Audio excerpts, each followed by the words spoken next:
ኣብ ትግራይ ዝረአ ዘሎ ወጥሪ ስዒቡ ውድብ ሕብራት ሃገራት መጠንቀቕታ ውፅኦም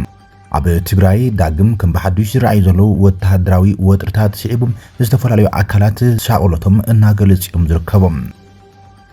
ሰራዊት ኢትዮጵያ ክልል ኣምሓራ ለቂቁ ሙፅእ ስዒቡ ዕጥቃት ፋኖ ዓወታት ይቆንዕም ከም ዘሎ ተገሊጸሎም ዕጥቃት ፋኖ ንወረዳታትን ንኣሽቱ ከተማታትን እትክልል ናብ ምቁጻር ይኣትው ከም ዘሎ ዘመልክት ዜና ወፅሎም ሰራዊት ምክልኻል ኢትዮጵያ ናብ ዶባት ሰፊሕ ምንቅስቃስ ይገብር ከም ዘሎ ይተሓቢሩ ዘሎም ብዛዕባ ዲውን ሒዝና ኣለና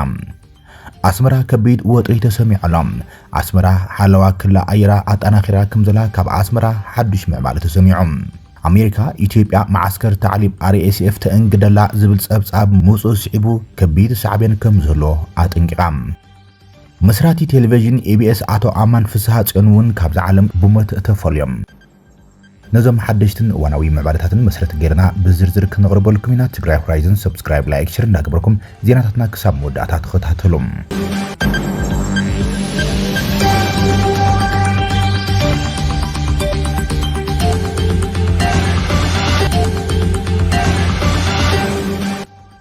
ኣብ ትግራይ ዝረአይ ዘሎ ከቢድ ወጥሪ ስዒቡ ውድብ ሕብራት ሃገራት ኣጠንቂቖሎም ላዕለዋይ ኮሚሽነር ሰብኣዊ መስራት ሕብራት ሃገራት ኣብ ትግራይ ዝረአ ዘሎ ወጥሪ ክሃድ ጻውዒት ተቕሪቦም ላዕለዋይ ኮሚሽነር ሰብኣዊ መስራት ሕብራት ሃገራት ቮልከር ቱርክ ኣብ ዝቐረባውን ኣብ መንጎ መንግስቲ ፌደራል ሓይልታት ትግራይ ዝረአይ ዘሎ ወጥሪ ስዒቡ ኩሎም ወገናት ነቲ ግጭት ከጋድ ካብ ዝገብሩ ንጥፈታት ክቁጠቡ ኣተሓሳሲቦም እቲ ኩነታት ተኣፋፊ ስለ ዝኾነም እናገደደ ከይኸይድ ንሰግእ እዚ ድማ ነቲ ኣብቲ ክልል ዘሎ ዘስካሕክሕ ሰብኣዊ መስራት ሰብኣዊ ኩነታትን ዝያዳ ዘጋድድ ኢሎም ክልቲኦም ወገናት ብደገፍ ማሕበረሰብ ዓለም ብፖለቲካዊ ዘተት ምትማን ዝፈጥር ስጉምታትን ነቲ ኩነታት ዝህድእ ዝተዋድን ቀጻልን ጻዕርታት ክገብሩ ከም ዘሎም ወሲኾም ገሊጾም ቅድሚ ሒደት ሰሙናት ኣብ ከባቢ ጸለምቲ ኣብ መንጎ ዕጡቃት ትግራይን ሰራዊት መንግስቲ ፌደራል ግጭት ከም ዝነበረ ዝፍለጥ ኮይኖም ብሰብ ኣልቦ ነፈርትን ከበድቲ ኣጽዋራትን ሰናይ መጥቃዕቲ ከም ዝተፈጸመ ድማ ጸብጻባት ወፅኦም ምንባሩ ኣይርሳዕን እቲ ላዕለዋይ ኮሚሽነር ነቲ ጎንፂ ስዒቡን ብክልቲኦም ወገናት ሰላማውያን ሰባት ከም ዝተኣሰሩም ምስምዖም ድማ ከም ዘተሓሳስቡን ገሊጾም ቱርክ ምስ ክልቲኦም ወገናት ርክብ ኣለዎም ዝበሃሉ ሰባት ምሳር ደው ክብል ኣለዎ ድማ ኢሎም ከምኡውን ቱርክ ኣብ መንጎ ኢትዮጵያን ኤርትራን ዝረአ ዘሎ ወጥሪ እውን ዘይተሓሰበ ምዃኑ ብምጥቃስ ኣብ ዞባ ቀርኒ ኣፍሪቃ ዘሎ ኩነታት ዝያዳ ናብ ዝሓመቐ ኩነታት ዘእቲ ከም ዝኾነ እዮም ኣጠንቂቖም ዘሎም ዋና ጸሓፊ ሕብራት ሃገራት አንቶኒዮ ጉተሬዝ ኣብ ሰሙን እዚ ናብ ኣዲስ ኣበባ ከኣትው ተጽቢት ዝግበር ኮይኖም ኣብ ጉዳይ ዳግም አንሳዒሩ ዘሎ ወጥሪ ምስ ትግራይን መንግስቲ ኢትዮጵያን ኤርትራን ተፈጢሩ ዘሎ ከቢድ ወተሃደራዊ ወጥሪን ስዒቡን ከመኽሩ እዮም ተባሂሉ ተጽቢት ዝግበር ዘሎ ሰራዊት ኢትዮጵያ ክልል ኣምሓራ ለቂቁ ወፅኦም ዕጡቃት ፋኖ ድማ ከተማታት ይቋፀሩ ከም ዘለው ተገሊጾም ካብቲ ክልል ዝወፅ ዘለዉ ሓደሽቲ ምዕባለታት ከም ዘመልክትዎም ሰራዊት ምክልኻል ካብ ዝሓለፈ ሰሙን ጀሚሩ ብሰፊሑ ካብ ዝተፈላለዩ ከባቢታት እትክልን ናብ ሓደ ማእኸል እናሰሓበ ይቀንዮም ብቐንዱ ናብ ርእሰ ከተማ ክልል ኣምሓራ ባህር ዳር እናወፀ ዝቐነየ ሰራዊት ምክልኻል እዚ ድማ ነቶም ኣንጻሩ እናተዋግኡ ዝርከቡ ዕጡቃት ፋኖ ናብ ከተማታት ከኣቶም የኽእሎም ከም ዘሎዮም እቶም ምዕባለታት ኣመልኪቶም ዘሎም በዚ ድማ ጉጅለ ዕጡቕ ፋኖ ኣብ ደቡብ ጎንደር ካብ ዝርከባም ቀንዲ ኣገደስቲ ቦታታት ወይ ከተማታት ከተማ ደብረ ታቦር ከም ዝኣተው ዋይቱ ገሊጹ ዘሎም ካብዚ ብተወሳኺ ንቀንዲ መስመራት ንፋስ መውጫም እውን ከም ዝሓዝዩ እቲ ካብቲ ክልል ዝወፁ ዘለዉ ዜናታት ኣመልኪቶም ዘሎም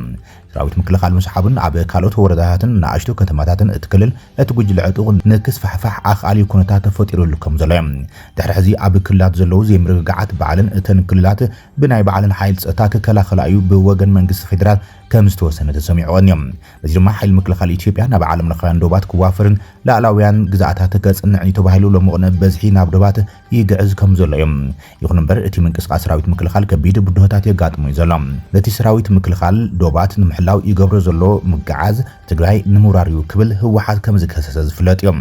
ሚኒስትሪ ጉዳያት ወፃኢ ኢትዮጵያ ኣብቲ ዝሓለፈ ሰንበት ኤርትራ ሰራዊታ ካብ ላዕላውያን ግዛኣታት ኢትዮጵያ ብቁልጡፍ ክትስሕቡን ፀዊዕ እዮም ሰራዊት ኤርትራ ኣብ ከባቢታት ሰሜን ምብራቅ ኢትዮጵያ ተባሂሉ ብመንግስቲ ኢትዮጵያ ብሓፈሻ ዝተገለጹ ከባቢታት ወሪሩ ሒዙ ከም ዘሎ ይገሊጾም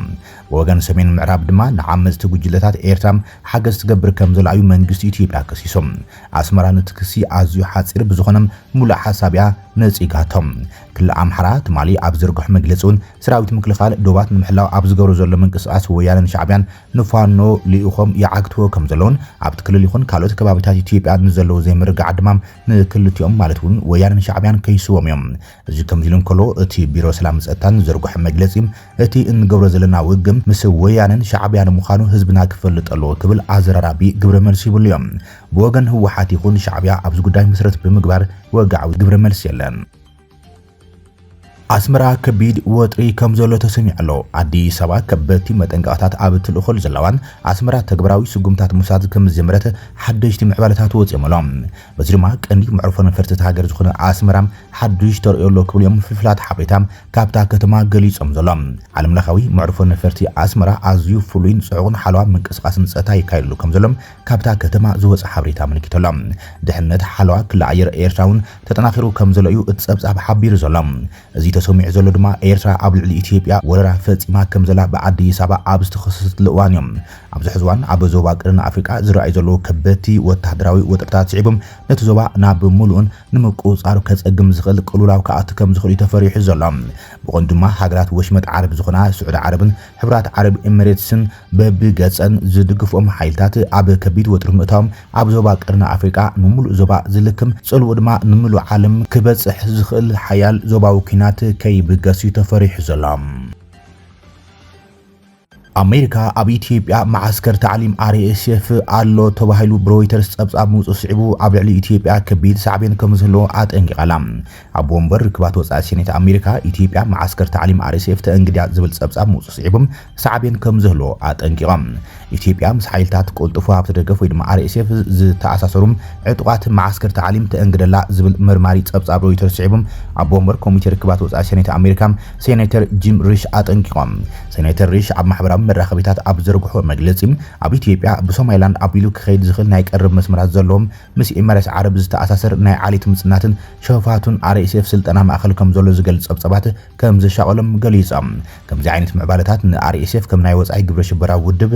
ንምዝጋብ ዝያዳ ምኽንያት ክኾኑ እዚ ድማ ነቲ ሓይሊ ወኪል ዝኾነት ሃገር ሳዕቤን ክህልዎ ክብል ገሊጾም እዚ ዘረባ ድማ ኢትዮጵያ ኣብ ምዕራባዊ ክልል ቤንሻንጉል ጉሙዝ ኣብ ጥቓ ደቡብ ሱዳን ዕጡቓት RSF ምዃኖም ዝግለጸሎም ናይ ስልጠና ማዓስከር ተእንግደላ ዝብል መርማሪ ጸብጻብ ሮይተርስ ትማሊ ተዘርጊሑ እዮም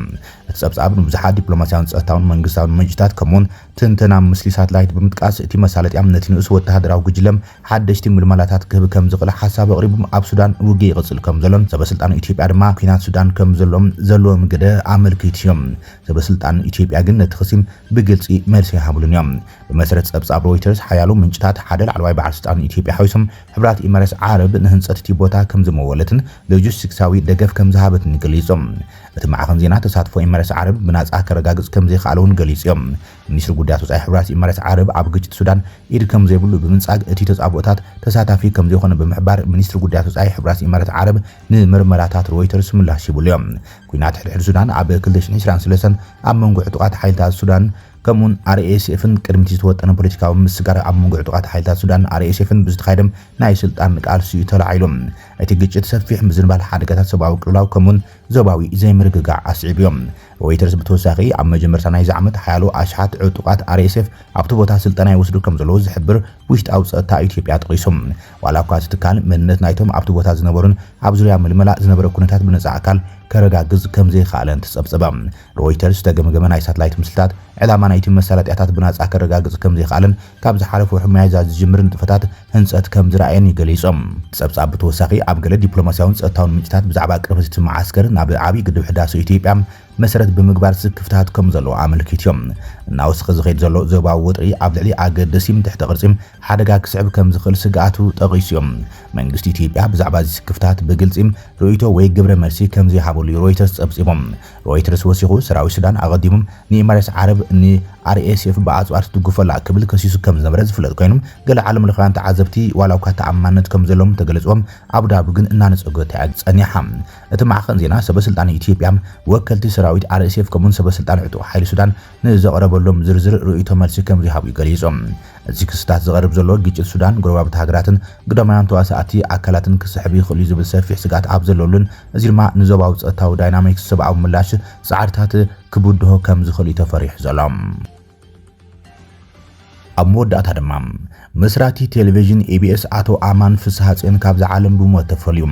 መስራትን ዋና ካይድ ስራሕን ቴሌቪዥን ኤቢኤስ አቶ አማን ፍስሐጽዮን ብሕማም ሎሚ 4 ለካቲት 2018 ዓ.ም ከም ዝዓረፈ ቴሌቪዥን ኤቢኤስ ጸብጺቡ።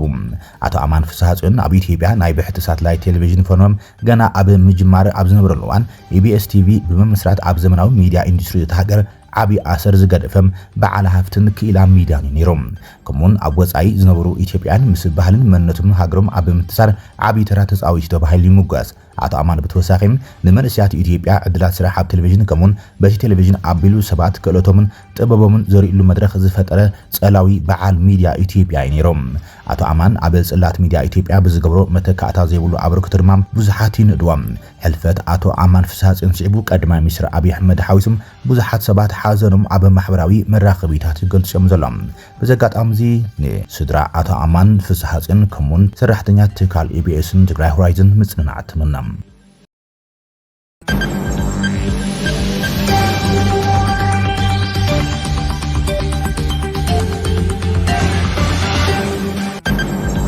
ክቡራትን ፍትዋትን ተኸታተልቲ ዜናታትና ነዚ ሰዓት ዝበልናይ መሓደሽቲ ምዕባለታትን እዋናዊ ዜናታትን ኣብዛዚምና ኣለና። ንምክትታልኩም ነመስግን። ሰላም